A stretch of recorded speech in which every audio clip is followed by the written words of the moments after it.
Listen, people of the greatest city on earth, let the games begin! Welcome back to Q Dads. I'm Ben, and yes, Game of Thrones meets Ben Hur springs to mind with Peacock's new show, Those About to Die, also on Amazon Prime. Starring some big names like Anthony Hopkins, Iwan Rheon, good old Ramsay Bolton from Game of Thrones, and even Dimitri Leonardos, who plays Hober Mallow in Apple's Foundation series, which, of course, is one of mine and Steve's absolute favourites. Now, before I dive deep into explaining the ending of the series, and of course my predictions for Season 2, if you haven't heard of this or are still considering to watch it, I'm telling you now, you must do this and add it to that list. Just the first 10 minutes alone had me hooked. Highly recommended and an amazing series, which of course I will be giving my overall thoughts on just towards the end. Now, in true Roman fashion, don't forget to hit that YouTubeidus, subscribeidus button, and let's dive straight in. And of course, spoilers ahead for the whole series and some real life events. Now, the show ends with Tenax's closing speech after executing Emperor Titus through some form of dryboarding technique, which is then ruled to be food poisoning, sticking to that accurate historical event. It goes on then to explain that achieving his new title of Adai Ludi was only the first step in his ambitious grand plan, and that he now needs to confirm his positions as a patrician following the rumours that Ursus told him, plus after Tenax apparently killed his own dad rather than a random farmer, meaning Tenax must now head back to Syracuse to confirm his true identity.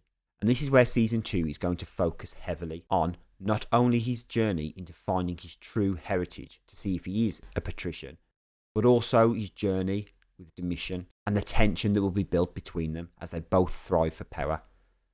Domitian, of course, staying on top, and Tenax wanting to be the Emperor of Rome. Now, I strongly believe that Season 2 will focus more on Tenax than others, and his journey to find out his true heritage, as his real name is not yet revealed, similar to how Scorpus did a few episodes prior.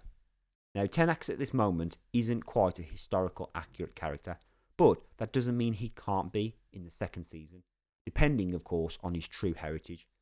But most likely, he will stay in the underbelly of Rome, along with Kayla, as they both battle for power. However, I do think that in Season 2 will be the end of Tenax's journey, and I think it will just focus on that last step. Of course, this is just my prediction, but I just think that that is where the story is going to build to. We confirm the year to be 81 AD by the end of the series, which was the end of Titus, shortly after the completion of the Colosseum, leaving Domitian to reign. And of course, if the show carries out like real life events, we may see Domitian's reign end in Season 2. But as he does rule for a lot longer than Titus did, I'm hoping that we don't get to see his death until Season 3. And of course, I won't say how that happens, obviously not to spoil the show. But with this, does it mean that the show will be following the Dacian War that he was obviously famously involved in? And will we continue to kill off these key characters all the way through to Trajan and even potentially the end of Pax Romana, where, of course, the Roman Empire comes to an end? This is said to happen around 180 AD, so very plausible for multiple seasons. Now, the show seems to have glossed over some of the more famous rulers of Rome, including Caesar, Augustus and Nero, and it just seems to focus on the back end of the timeline, which is why I think that we will be seeing the death of Domitian very soon, and of course the rise of Nerva and Trajan. Now, sticking to the show for a moment, what is next for the rise of Domitian and the stability that he may or may not bring to Rome, the challenges that he will face with the council, and wanting to keep a firm eye on things. Not only that, but he will have to watch his back, as he showed us in those final scenes that the Emperor's guards can be brought pretty easily. So, who can he really trust? Yes, Tenax does seem like a likely candidate, but then again, his own ambitions and desires may cause a bit of a hindrance. Plus, will the both of them continue with their newly instated 5th Gold faction, or will this just cause more trouble than it's actually worth? And also, in the final scene, I did question whether they would change the plot of the show and killed Domitian straight away, which Tenax looked like he would have. But of course they didn't. But that doesn't rule it out. I do think moving forward, we may see a Tenax and Domitian clash. We also left Tenax and Kayla somehow becoming friends again. Not fully being able to trust each other, but still the ability to tell each other the truth. Is this friendship something that will work in one of their favours, or will one of them be stabbed in the back? Now, just touching on Kwame for a moment, officially being titled the Lion Killer, as he gives his freedom to Jula. But after the attack of the White Ghost Lion, Jula, Aura and Kwame were all left at the end, potentially free. Will they head back home, or will they stay in Rome and rescue their mum? Will they make a name for themselves, considering that Kwame has now got quite a considerable reputation around Rome? Of course, more likely, Kwame will continue as a gladiator, considering he gave away his freedom. But with her new freedom, what will she do and what will she achieve? Now, overall, the show was epic, to say the least. And after the first 10 minutes, I was hooked with such a brilliant opening monologue from Tenax. The introduction of our four main factions gives us the deep roots of this political stance and really adds depth to the show. Mixed with the often rigged betting, betrayal, and even the fifth gold faction, it all adds pressure to the Empire, which of course for me is just the icing on the cake. It showed us a great way of keeping the story fast-paced, but without it becoming stale, like the death of the Spaniard brother from Scorpus, changing the narrative slightly, but still keeping us engaged.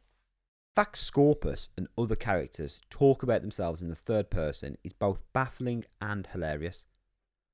Now, although there are a few one-liners throughout, I think that my only gripe for the series is that there was not enough humour throughout, which is of course is fine, but I think with a few more sprinklings throughout, it would have elevated the show just to the next level.